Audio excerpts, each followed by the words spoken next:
મિત્રો નમસ્તે. આજે આપણે એક અગત્યની ચર્ચા કરવા એકત્ર થયા છીએ. આજે આપણી સાથે જોડાય છે જગદીશ આણેરાવજી.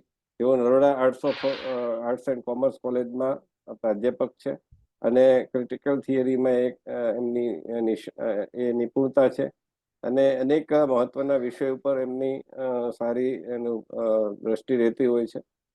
આજે આપણે ચર્ચા કરવાના છીએ આ ચૂંટણીમાં એક ગંભીર વિષય ધ્યાનમાં આવ્યો છે અને એ છે આતંકવાદીઓનું લિપ્તતા, આતંકવાદીઓનો સમાવેશ.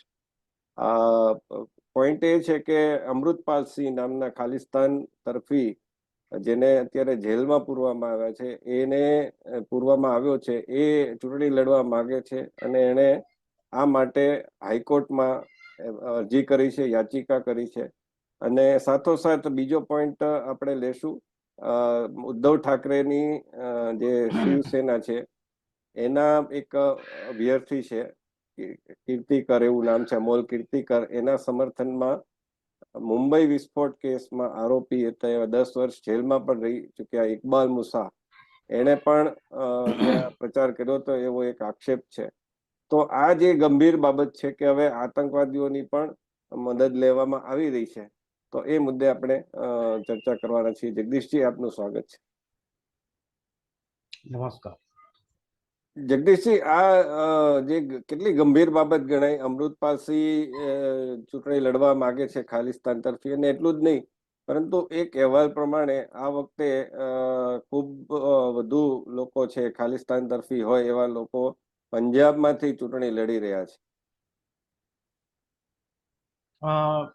ગંભીર વિષય છે, પણ જયવંતભાઈ, મને એવું લાગે છે આ વિષય એકદમ નવો નથી.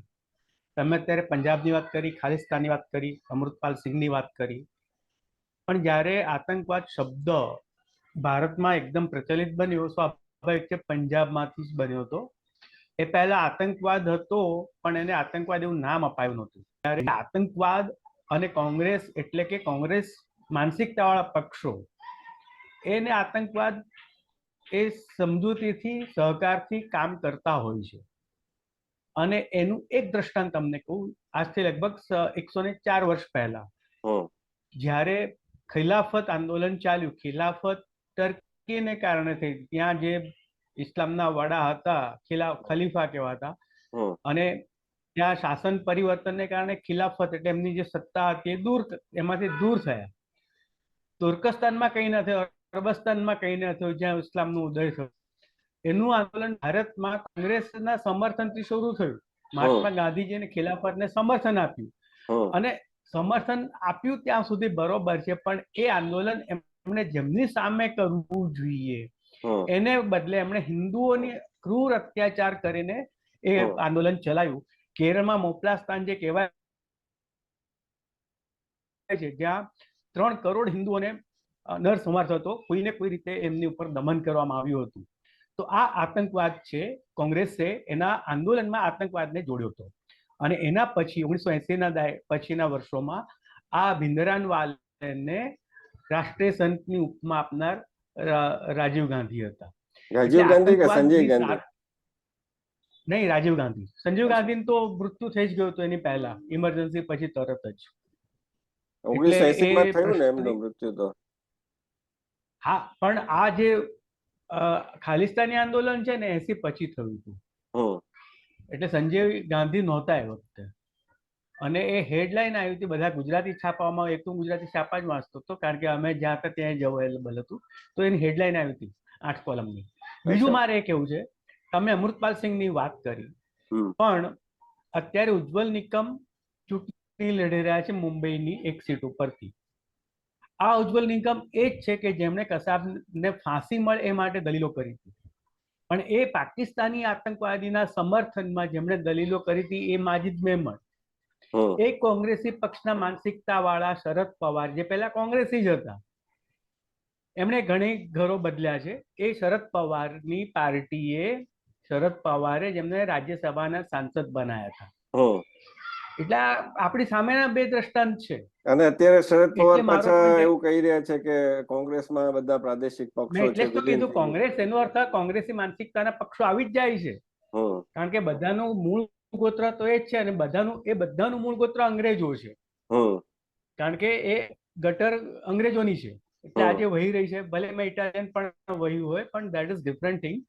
પણ મારો પોઈન્ટ અહીંયા એ જ છે કે આતંકવાદ અને કોંગ્રેસ એટલે કે કોંગ્રેસી માનસિકતાના પક્ષો એ હમ બધા સમજૂતીથી ખભે ખભા મિલાઈને કામ કરતા હોય છે. ફક્ત ક્યારેક એવું બને, પેલો કે જમાદાર દંડો માને, ચોરને કે તું ચોરી કર, હમ એટલે બે પક્ષે સારું દેખાય એવો ડોળ કરતા હોય છે. હમ એટલે આતંકવાદને આ પ્રોત્સાહન આ પક્ષોએ ના આપ્યું હોત હમ તો આ સ્થિતિ આજે આવી ન હોત. આજે એવી સ્થિતિ થઈ છે કે કોઈને ચૂંટણીમાં પ્રચાર કરવા માટે કોઈ હાર્ડકોર ક્રિમિનલ ગણાય, જે જેલમાં છે ઘણા બધા કારણોથી 50 દાડાની, એને પ્રચાર કરવા માટે છૂટ આપ મળે છે. તો બીજું એક કટ્ટર આતંકવાદી છે, એ એના માટે પણ મંજૂરી માગે છે અને કે જે મને મળી જશે અથવા મળી ગઈ છે. એમ એના જે લીગલ કાઉન્સિલ છે એમણે જ આ જાહેરાત કરી છે કે આ ચૂંટણી લડશે પંજાબની સીટ ઉપર અપક્ષ તરીકે. તો આ બહુ ખરાબ પરિસ્થિતિ છે, અને આ પરિસ્થિતિનું નિર્માણ કરવા માટે હું સંપૂર્ણપણે કોંગ્રેસ એટલે કે કોંગ્રેસી માનસિકતાના બધા જ પક્ષોને જવાબદાર ઠેરવું છું. જો રાષ્ટ્રવાદી પક્ષ હોત, રાષ્ટ્રીયત્વ ધરાવતા પક્ષ હોત, તો ક્યારેય કોઈ પણ રીતે આ આતંકવાદનું સમર્થન કે આતંકવાદીઓનું સમર્થન ના કરતે. પણ એમણે પણ એની સામે કોઈ અવાજ ઉઠાવ્યો નથી, એટલે આ ઘટના બની રહી છે, જે ખૂબ જ નિંદનીય છે. એટલે આપણે ત્યાં આજે એક હવે જે સ્થિતિ નિર્માણ થઈ રહી છે કે વડાપ્રધાન નરેન્દ્ર મોદી અને ભાજપના વિરોધમાં કોઈ પણ હદે જવું, અને ખાસ કરીને ખાલિસ્તાન સમર્થન લેવું, એટલે આ જે અમૃતપાલસિંહ છે જેને છોડાવવા માટે ઘણા બધા લોકો એકઠા થઈ ગયા હતા, એ હવે હાઈકોર્ટમાં અરજી કરે છે કે મને જામીન આપો તો હું બહાર જઈને મારું નામાંકન ભરી શકું. પણ ભૂતકાળમાં પણ આવા ઉદાહરણો જોવા મળ્યા છે જગદીશજી, કે મુખ્તાર અન્સારી, પછી અતિક અહેમદ, આવા જે એકદમ ઘોર ક્રિમિનલ કહેવાય, એ બધા છે, એમને સાંસદ બનાવવામાં આવ્યા છે. અત્યારે એ બધા પક્ષો છે કોંગ્રેસની સાથે ઇન્ડી ગઠબંધનમાં છે. તો એ પ્રકારનું કેટલું વ્યાજબી કહેવાય ને. મુખ્તાર અન્સારીની સમર્થનમાં, એટલે કે જ્યારે એનું હમણાં અવસાન થયું જેલમાં, તો એ આખું લોકો છે ઉમટી પડ્યા હતા. હા, અને એની કબર ઉપર પણ જાણે મોટું ગ્લોરિફિકેશન કરવાનું. પણ આ બધી દૂરની વાત, હું અમદાવાદની જ વાત કરીશ. જ્યારે લગભગ મને યાદ છે 85-86 કદાચ હશે વર્ષ, જ્યારે ભાજપ પહેલી વખત અમદાવાદ કોર્પોરેશનમાં આવ્યું ચૂંટણી જીતીને, 87. એમાં એક ગમ્મત એવી થઈ, હા બસ એ જ, તો એને બહુમતી માટે 3-4 સીટો ખૂટતી હતી. હવે જયવંતભાઈ, તમને આ મજાની વાત યાદ હોય તો સારું છે, ને તો હું યાદ અપાવું. હવે એક કટ્ટર ક્રિમિનલ જે આતંકવાદીની ઘટનામાં જ, જેને જે 84-85 ના જે ગુજરાતમાં દંગલો થયા હતા, મુસ્લિમ રમખાણો, એને માટે જવાબદાર એવો લતીફ, જે ગુજરાતનો નંબર 1 બુટલેગર હતો. એ 5 જગ્યાએથી ઉભો હતો લતીફ, અને 5 જગ્યાએ એ જીત્યો. એ જેલમાંથી ચૂંટણી લડ્યો, પ્રચાર કરવા ગયો નથી, પણ લતીફ જેવા ખૂંખાર આતંકવાદ એને 5 જગ્યાએ, જે મુસ્લિમ ડોમિનેટેડ એરિયાઝ હતા, વોર્ડ્સ, ત્યાંથી જીત્યો. હવે સદભાગ્ય કે દુર્ભાગ્ય, એક નિયમ જે હતો, જે કોંગ્રેસને પણ ખબર નહોતી કે કોઈને નહીં ખબર હોય, અને ભાજપને મોઢું ખોલીને પતાસું મળ્યું. કોર્પોરેશનનો ચૂંટણીનો નિયમ એવો છે કે એક વ્યક્તિ વધુ જગ્યાએથી ચૂંટાય તો એની ચોઇસની એક સીટ એ રાખી શકે છે. બાકીની જેટલી પણ સીટો, 100 સીટો પર, તો 100 સીટો ઉપર જીત્યો હોય માણસ, તો 99 સીટો એને ખાલી કરવાની. ત્યાં પેટા ચૂંટણી નથી થતી, પણ જે બીજા ક્રમાંકે આવે છે ને, એ બાય ડિફોલ્ટ વિજેતા થાય.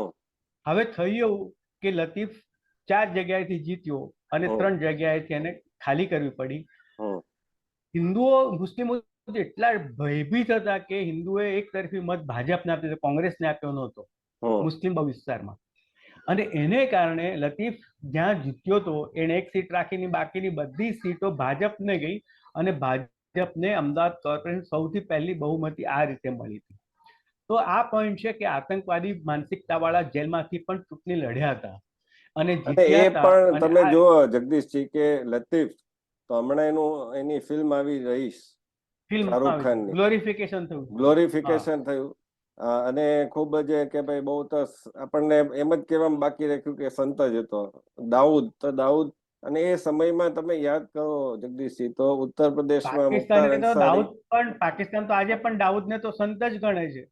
અતીક હાફિઝ અહેમદ છે. સઈદ ને બધાને. પછી હા તમે જુઓ તો મુંબઈમાં અ, અ, હાજી મસ્તાન, કરીમ લાલા, દાઉદ હા, ઇબ્રાહિમ. તો દાણચોર હતો. આ હા, બધાના કારણે ક્યાંક ને ક્યાંક કોંગ્રેસ કે બીજા પક્ષો છે ચૂંટાતા હતા. એવું નથી લાગતું તમને કે આ બધા અને એ જે ચૂંટાતા જ મુસલમાન હતા. ગુંડા હતા પણ એને છૂટ આપી હતી? હા, અમને મોહમ્મદ હુસેન બારેજાનું પણ નામ આપે, એનો કુંડળી જોશો તો ખબર પડશે કે કટ્ટરતા. આ સલાયામાંથી જે ચૂંટાઈને આવતા હતા એ બધા જ પીઢ દાણચોરો હતા અને બધા જ કોંગ્રેસના ચૂંટાયેલા સભ્યો હતા. અને આ અને બધાને વન પાછો સાઇડેડ કોંગ્રેસની જે ઇકોસિસ્ટમ કહેવાય, જાવેદ અખ્તર, આ બધા છાવરવાની. ગ્લોરીફાઈ હા, કર્યા દીવાર છાવરવાના. પિક્ચર હા બનાવીને, વન્સ અપોન અ હા ટાઈમ ઇન મુંબઈ, એકતા કપૂરની ફિલ્મ, હા. અક્ષય કુમારની ફિલ્મ, અજય દેવગણની ફિલ્મ. એટલે જો તમે જે વાત કરો છો એ મારી વાતનું તમે સમર્થન જ કરો છો કે કોંગ્રેસ એટલે કે કોંગ્રેસી માનસિકતાવાળા બધા જ પક્ષો અને આતંકવાદ સમજૂતીથી, સહકારથી, એકબીજાનું સાચવીને કામ કરતા હોય છે, કે આ બધાથી જ પ્રૂવ થાય છે. પણ એની સામે હું સારા દ્રષ્ટાંત પણ આપું છું. જ્યારે ઇમરજન્સી હતી એ સમયમાં જ્યારે એલ કે અડવાણીજી જેલમાં હતા અને ત્યારે રાજ્યસભાની સીટ, કારણ કે ગુજરાતમાં જનતા મોરચાની બહુમતી હતી અને અહીંથી જ જીત્યા હતા, પણ એ જેલમાંથી જ જીત્યા હતા. તો આ બહુ પોઝિટિવ કેસ છે. એટલે એવું નથી કે વન સાઇડેડ. તો ગુંડાઓ જીત્યા તેની સામે એક સજ્જન પણ એક રીતે ચૂંટણી જીતીને આવ્યા હતા. તો એ પણ એક દ્રષ્ટાંત છે. પણ એ જેલમાં તેનું કારણ કોંગ્રેસ જ હતું. કોંગ્રેસે જે બધા લાખો નિર્દોષોને જેલમાં પૂરી દીધા હતા, લોકતંત્રની હત્યા કરી હતી, બંધારણના કોરાણે કર્યા હતા, બંધારણ સાથે હવે કહેવાય કે ચેડા કર્યા હતા, જે એને પ્રિએમ્બલમાં 2 શબ્દો મેરી દીધા હતા, ક્યાંય એપ્રુવલ લીધા વગર. તો આ પણ એક ઘટના છે અને એમાંય કોંગ્રેસ જ જવાબદાર છે.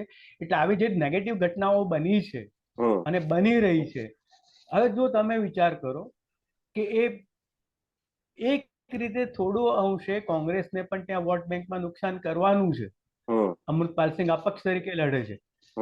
એક શક્ય છે કે કદાચ કોંગ્રેસ એને ઉમેદવાર નહીં આપીને, કારણ કે છેલ્લા ફેઝમાં ઇલેક્શન છે, 1 જૂને છે ત્યાં, એ જ્યાંથી સીટ લડવાના છે પંજાબમાં, તો 1 જૂને છે. એટલે એક શક્ય એવું હોય કે કોંગ્રેસ ત્યાં ઉમેદવાર જ ના આપે. આમે કોંગ્રેસની ત્યાં બહુ દુર્દશા ચાલી રહી છે. અથવા બીજું, જો કોંગ્રેસ મોઢું રાખવા માટે કદાચ ઉમેદવાર રાખે તો એને વોટ બેંકનો લોસ એમાં ડિવાઈડ થવાની જ છે. કારણ કે જે કોંગ્રેસને આપનારા જે લોકો છે એમાંથી એક મોટો વર્ગ એવો હશે કે જે અમૃતપાલ સિંહને મત આપશે કોઈ પણ કારણોથી. એટલે કયા ફેક્ટર્સ એમાં આપણે પડવું નથી, બહુ દ્રશ્યમાન જ છે. આપણે વિચારી શકીએ છીએ, કલ્પના કરી શકીએ છીએ કે આ દ્રશ્ય આને કારણે થઈ શકે છે. એટલે મારો પોઈન્ટ એવો છે કે અમૃતપાલ સિંહને કારણે સૌથી વધુ જો નુકસાન થવાનું છે ને, એ કોંગ્રેસને જ થવાનું છે.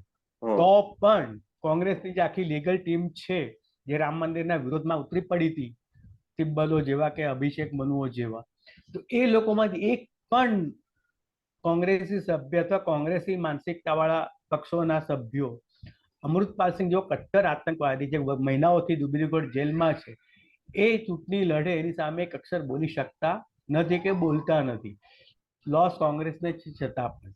એટલે આ પણ એક વિચારણીય મુદ્દો ફરીથી આમાં એ જ એક આવે વાત છે. એ છે કે દાખલા તરીકે આપણે જે બધા ચર્ચા કર્યા નામો, તો એ નામો જો ન હોત, એટલે કે ભાજપના ઉદય પાછળ પણ આ જ બધા કારણો છે. દાખલા તરીકે કેશુભાઈ પટેલ બિલકુલ. પોપટિયા વાડમાં ગયા હતા, લતીફને પડકાર ફેંક્યો હતો અને પછી લતીફનું એન્કાઉન્ટર થયું. આજે ઉત્તર પ્રદેશમાં જીના શાસનમાં આ બધા જે ગેંગસ્ટરો છે, કોઈ પણ પંથના હોય, એ મુસલમાન હોય કે હિન્દુ હોય, વિકાસ દુબે હોય કે કોઈ પણ હોય, એ બધાના એની જે એન્કાઉન્ટર થઈ રહ્યા છે અથવા જેલમાં જઈ રહ્યા છે, અથવા તો એ લોકો સામેથી કહી રહ્યા છે કે ભાઈ અમને જેલમાં સામે થઈને રાખો. પાટિયા ભરાઈને આવી રહ્યા છે. હા, અને અમને જેલમાં રાખો, અમે બરોબર. અમારું એન્કાઉન્ટર થઈ જશે નહીંતર. હા, એટલે એનો લાભ તો, કારણ કે પ્રજાને ખબર છે કે અમારી સેફટી ક્યાં છે. હું તમને એક ફરી દ્રષ્ટાંત આપું. જ્યારે લતીફને ચૂંટણીની એ વર્ષની વાત કરું ને, ત્યારે હું સિટી બસમાં જઈ રહ્યો હતો, અમસ્તું જ, કારણ કે એ વખતે સિટી બસ એ જ બહુ શ્રેષ્ઠ માધ્યમ ગણાતું એએમટીએસનું. તો મારી બાજુમાં એક લગભગ નવો વહેલો મતદાન આપનારો એક છોકરો બેઠો હતો.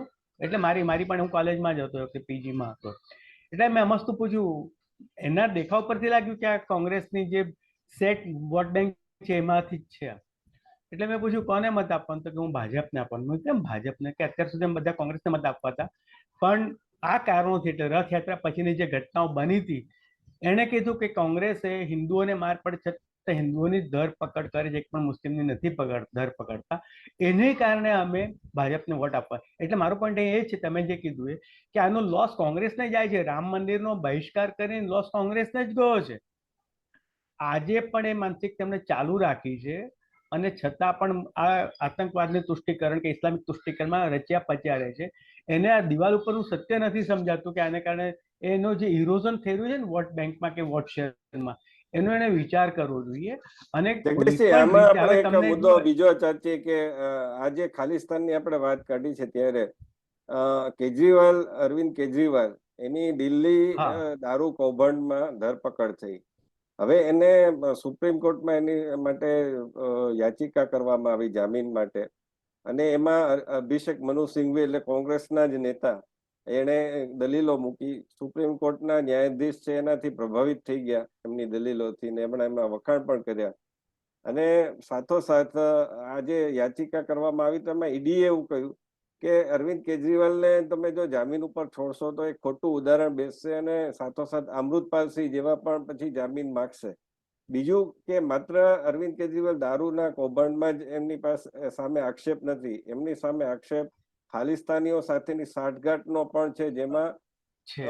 આપણે એમ કહી શકીએ પુરાવો છે એક રીતે, કે કારણ કે દેવેન્દ્રસિંહ ભુલ્લર નામના ખાલિસ્તાની ત્રાસવાદી જેને દિલ્હીમાં બોમ્બ વિસ્ફોટ કર્યો હતો, એને છોડાવવા પત્ર લખ્યો હતો રાષ્ટ્રપતિ પ્રણવ મુખર્જીને 2014માં. તો આ કેટલી કોર્ટની આ ઉદારતા શું આપણને ભારે નહીં પડી જાય ભવિષ્યમાં? હા બિલકુલ. હવે ન્યાય મંદિરનો આ નિર્ણય છે એટલે સ્વીકાર્ય જ રહ્યો, પણ અહીંયા એક ચિંતાનો વિષય દેખાઈ જ આવે છે.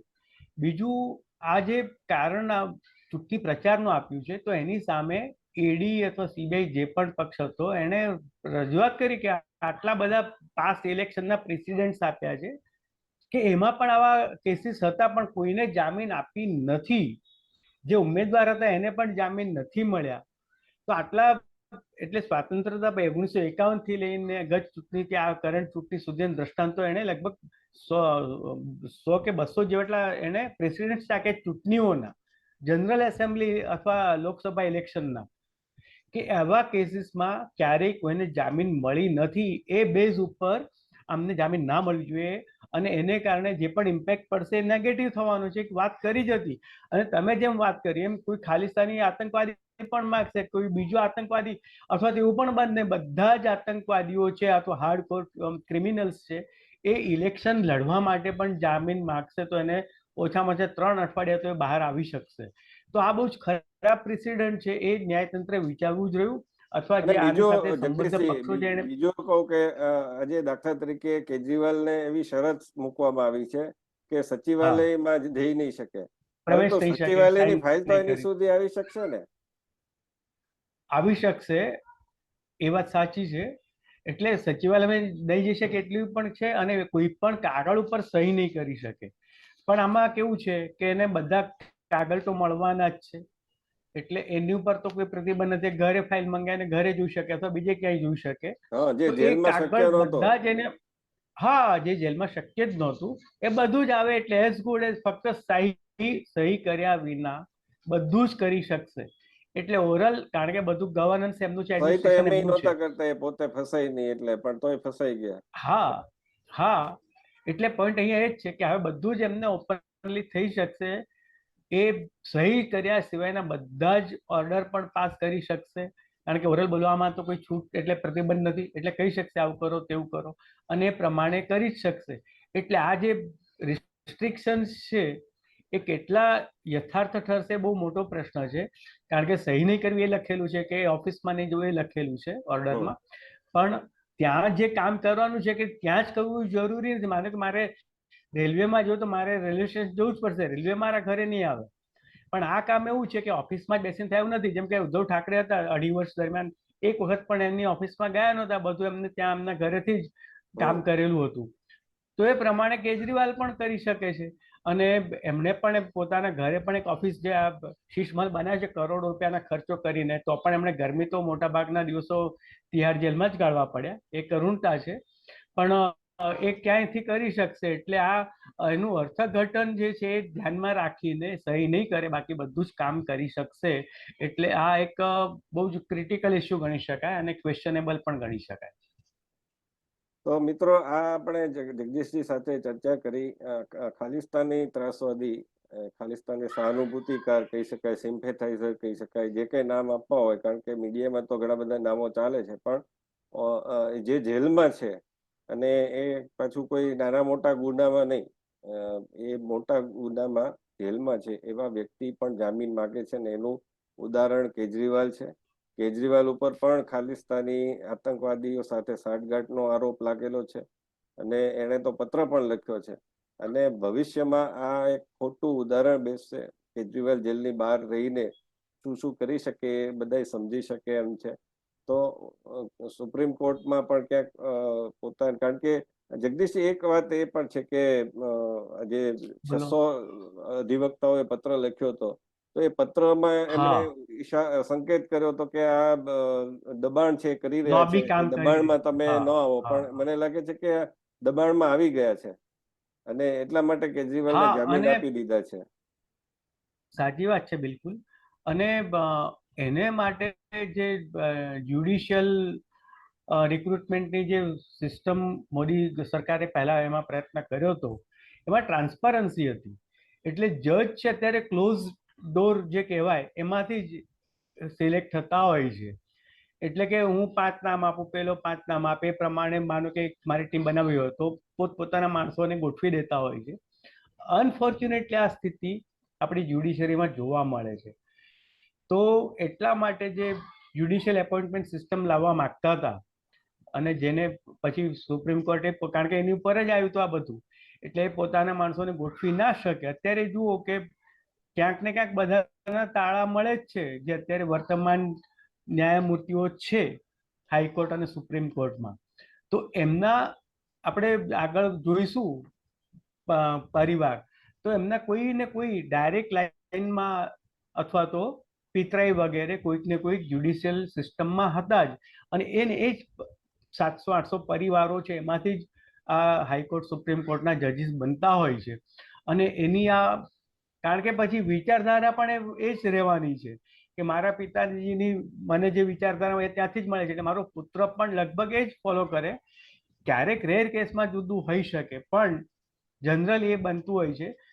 તો એને કારણે આ કરનારા અને એને અનુસરનારા બધા એક જ હોઈ શકે અને એને કારણે થયું હોય એ શક્ય છે. તમારી વાત બિલકુલ સાચી છે. એટલા માટે જે પત્ર લખ્યો હતો એમાં જે ભયસ્થાન લખ્યું હતું કે આ એક લોબી કામ કરી રહી છે, એના પ્રેશરમાં નહીં આવવું જોઈએ. પણ આ જે પ્રકારે હવે કાલ ઉઠીને આતંકવાદી પણ ક્લેમ કરશે કે ભાઈ તમે પેલાને તો પ્રચાર કરવા માટે મોકલો છો, હું તો ઉમેદવાર છું, મને છૂટ મળવી જોઈએ. એવા બધા જ હાર્ડકોર ક્રિમિનલ્સ પણ આ કરશે. આ પ્રેસિડેન્ટ ઉભો કર્યો છે. બીજું તમને આ સાથે કહું, જ્યારે સંજય સિંહને છૂટ મળી જામીન, ત્યારે ખાસ કહેવાનું કે આપ એની પેરિટી નહીં લઈ શકે, એટલે એના પ્રેસિડેન્ટ તરીકે ટાંકી નહીં શકાય. પણ અનફોર્ચ્યુનેટલી એના મહિનામાં જ કેજરીવાલને જામીન મળી શક્ય છે કે એમાં એમને એ પણ સંદર્ભ ધ્યાનમાં લીધો હોય. પૂરું જજમેન્ટ મારી પાસે પણ નથી, પણ એક આ ચેન ઊભી થઈ ગઈ છે કે આના માટે પણ જામીન મળી શકે છે. તો એ વસ્તુ ખોટા સંકેતો આપી જાય એ દેખીતું છે. અને બીજું એ છે કે હardcore ક્રિમિનલ કરતા જે પદ ઉપર રહેલા છે એવા લોકો, એ તો વધારે ખતરનાક બાબત થઈ જાય, કારણ કે એની પાસે સત્તા છે, પેલા પાસે સત્તા નથી. હા, એ ઇમ્પેક્ટ કરી જ શકે છે. હવે તમે જુઓ, એ જ વખતે કે કવિતાનો પણ કેસ હતો, પણ એને નથી આપ્યા, એને એક્સટેન્ડ કરી છે એની હેમંત સોરેનને પણ કસ્ટડી. નથી આપ્યા. હા, હેમંત સોરેનને પણ નથી. એક વાત એ પણ છે કે હેમંત સોરેન વખતે કોઈ રાજકીય પક્ષે વિરોધમાં સંમેલન ન કર્યું, રેલી ન કરી. કદાચ એ આદિવાસી છે એટલા માટે, અથવા તો એ બિન મહત્વના છે એટલા માટે.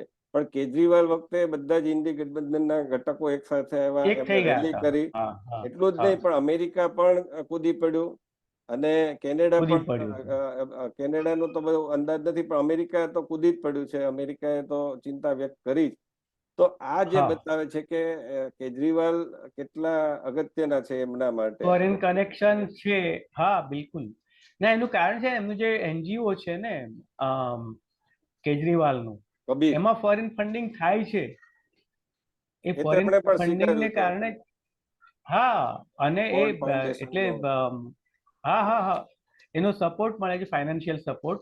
અને એની એક્ટિવિટી જો આ જેલમાં જાય ને બદનામી થાય તો અટકી જાય એવું છે. એટલે ફોર્ડ ફાઉન્ડેશન અથવા જો ક્રિશ્ચિયન લોબી છે એનું કામ અટકી પડે એવું છે. એટલા માટે એ લોકો કૂદી પડ્યા હતા.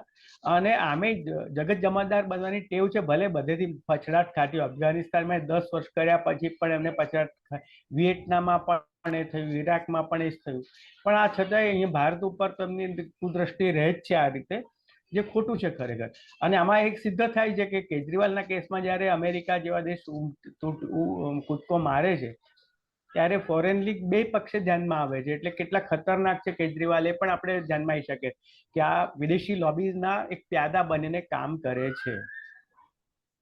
તો એટલે મિત્રો, દુઃખ જ આ છે સાથે ઘટના. આપણે ચર્ચાનું સમાપન કરીએ છીએ. બીજા કોઈ વિષય ઉપર આવી રીતે આપણે ગંભીર વિષય ઉપર ચર્ચા કરતા રહીશું. જગદીશજી, આપનો આભાર.